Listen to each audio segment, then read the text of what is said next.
masses measured to the nearest kg of 50 boys are given in the frequency distribution। ठीक है, mass जो है वो दिया हुआ है इन kgs और आपके पास क्लास है 60 to 64 एंड अप टू सो ये क्लासेस आपको दी हुई हैं और ये फ्रीक्वेंसी दी हुई है। दो चीज़ें हमने फाइंड आउट करनी है, फ्रीक्वेंसी हिस्टोग्राम और दूसरा है फ्रीक्वेंसी पॉलीगॉन। तो पहले हम ड्रॉ करेंगे फ्रीक्वेंसी हिस्टोग्राम। फ्रीक्वेंसी हिस्टोग्राम के लिए अब हम अपने सोल्यूशन पे आ जाते हैं।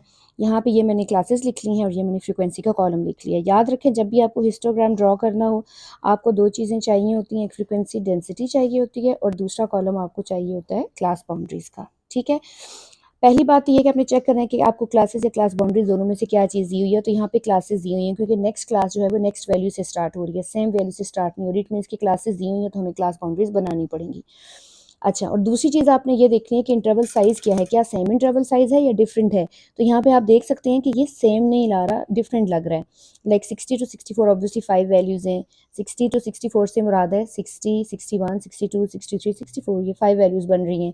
सिमिलरली यहाँ पे भी 5 वैल्यूज़ बन रही हैं, ये 10 वैल्यूज़ बन रही हैं, ये 10 वैल्यूज़ बन रही हैं, ये 5 और ये 5, तो ये अनइवन इंटरवल आ गया। ठीक है, अब हम फाइंड करेंगे फ्रीक्वेंसी डेंसिटी। फ्रीक्वेंसी डेंसिटी आपने कैसे फाइंड करनी है, frequency divided by size multi, और इसको आंसर आपके पास 0.4 आ जाएगा। ठीक है, 2 डिवाइडेड बाय 5 0.4 के इक्वल होगा, 6 divided by 5 1.2, 12 divided by 10 1.2 and up to so on. हमने फ्रीक्वेंसी डेंसिटी का कॉलम निकाल लिया। लास्ट है हमारे पास क्लास बाउंड्रीज। क्लास बाउंड्रीज का आपको बताया हुआ है कि आपने लोअर लिमिट में से 0.5 माइनस करना है और अपर लिमिट में 0.5 ऐड करना है। तो कंटिन्यू जब करेंगे तो हर क्लास की लोअर लिमिट्स में 0.5 माइनस करेंगे और 0.5 ऐड करेंगे तो आपके पास ये क्लास बाउंड्रीज आ जाएंगी। ठीक हो गया, ये क्लास बाउंड्रीज आ गई तो ये आपकी जो कैलकुलेशंस हैं हिस्टोग्राम के लिए वो कंप्लीट हो चुकी हैं। जब ग्राफ पे आएंगे तो आप याद रखें क्लास बाउंड्रीज को हमेशा एक्स एक्सिस पे लिया जाता है और फ्रीक्वेंसी को हमेशा वाई एक्सिस पे लिया जाता है। हमारे पास जो पहली क्लास है 59.5 टू 64.5 है। अब यहाँ पे प्रॉब्लम ये है कि हमारे पास डिफरेंट इंटरवल्स हैं। ठीक है, तो डिफरेंट इंटरवल्स को कैसे मैनेज करेंगे कि एक्स एक्सिस पे ग्राफ पे आपको पता है कि हम वैल्यूज़ के दरमियान इवन गैप लेते हैं, हम डिफरेंट स्केल नहीं ले सकते।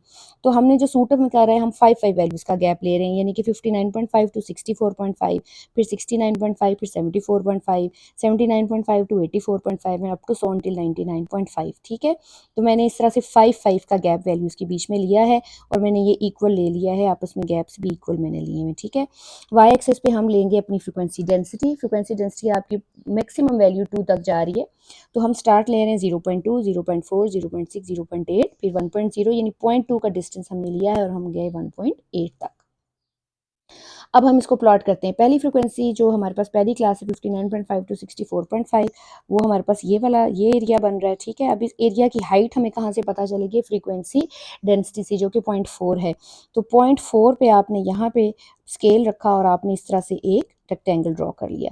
सिमिलरली आपके पास जो नेक्स्ट क्लास बाउंड्री 64.5 टू 69.5, ये वाला एरिया बन रहा है। ठीक है, इसके लिए हमारे पास जो फ्रीक्वेंसी डेंसिटी है वो 1.2 है, तो इसकी हाइट आपने 1.2 ली। ये याद रखें दोनों का इंटरवल क्योंकि सेम है, 5 है, ये देखें 5 है, लिहाजा दोनों की विड्थ क्या होगी, सेम होगी। थर्ड में हमारे पास 69.5 टू 79.5 यानी यहाँ पे इंटरवल 10 हो चुका हुआ है, तो इसकी विड्थ भी ज़्यादा होगी। 69.5 यहाँ आ रहा है और 79.5 यहाँ आ रहा है, तो विड्थ थोड़ी ज़्यादा होगी।